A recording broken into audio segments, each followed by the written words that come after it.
મહારાષ્ટ્ર વિધાનસભાની ચૂંટણી સાથે જ દેશમાં ખાલી પડી રહેલી બેઠકો માટે પેટા ચૂંટણીઓ યોજાઈ હતી, જેમાં મહારાષ્ટ્ર વિધાનસભા ચૂંટણીમાં ભાજપે કુલ 149 બેઠક પર ચૂંટણી લડી હતી અને 130 બેઠક પર આગળ ચાલી રહી છે, જ્યારે વાવની પેટા ચૂંટણીમાં કોંગ્રેસે લગભગ જીતેલી સીટ ગુમાવી દીધી હતી। મતગણતરીના છેલ્લા 3 રાઉન્ડમાં કોંગ્રેસ પાછળ થઈને ભાજપના સ્વરૂપજી ઠાકોરની 2442 મતોથી જીત થઈ છે।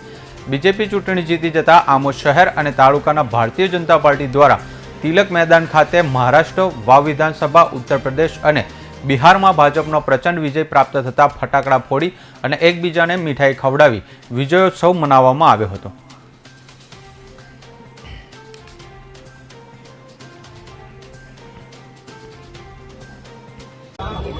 આજ રોજ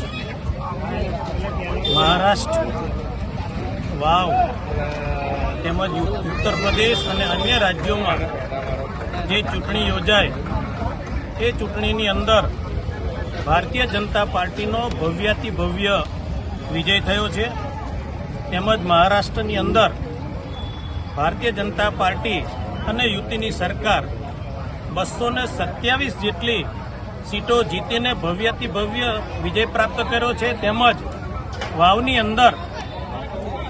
આદરણીય અમારા ભૂપેન્દ્રભાઈ પટેલ તેમજ પાટીલ સાહેબના નેતૃત્વમાં વાવ સીટ પણ, જેમાં સ્વરૂપસિંહ ઠાકોર પણ ભવ્યતિ ભવ્ય જ્યારે વિજય પ્રાપ્ત કર્યો છે, ત્યારે આજના દિવસે જંબુસર વિધાનસભાના સૌ કાર્યકર્તાઓ, સૌ આગેવાનો, તાલુકાના પ્રમુખ, મહામંત્રીશ્રીઓ તેમજ નગરપાલિકાના સૌ સદસ્યશ્રીઓ તેમજ સૌ આગેવાનો આજે આમોદ ખાતે ફટાકડા ફોડી, મીઠાઈ વેચી અને ભવ્યાતિ ભવ્ય વિજય પ્રાપ્ત કર્યો એની ખુશાલી ઉજવી રહ્યા છીએ। તેમજ આમોદ અને જંબુસર વિધાનસભાના તમામ કાર્યકર્તાઓ વતી ભારતીય જનતા પાર્ટીના વિજય થયેલા તમામ ધારાસભ્યોને આજના દિવસે હું ખૂબ ખૂબ અભિનંદન પાઠવું છું। વિશેષમાં મોદી સાહેબ, અમિતભાઈ શાહ અને મહારાષ્ટ્રની સરકારના નેતૃત્વમાં જ્યારે ભવ્યથી ભવ્ય વિજય પ્રાપ્ત કર્યો છે, ત્યારે અમે પણ મહારાષ્ટ્રની અંદર સજદા સીટ પર અમે પ્રચાર કરવા ગયા હતા અને ત્યાંના ઉમેદવાર રાજેશ પાડવી ભવ્યાતિ ભવ્ય એટલે કે 52,000થી વધુ વિજય પ્રાપ્ત કરીને 52,000 મત વધુ પ્રાપ્ત કરીને ભવ્યાતિ ભવ્ય વિજય પ્રાપ્ત થયો છે। ત્યારે આજના દિવસે હું તમામ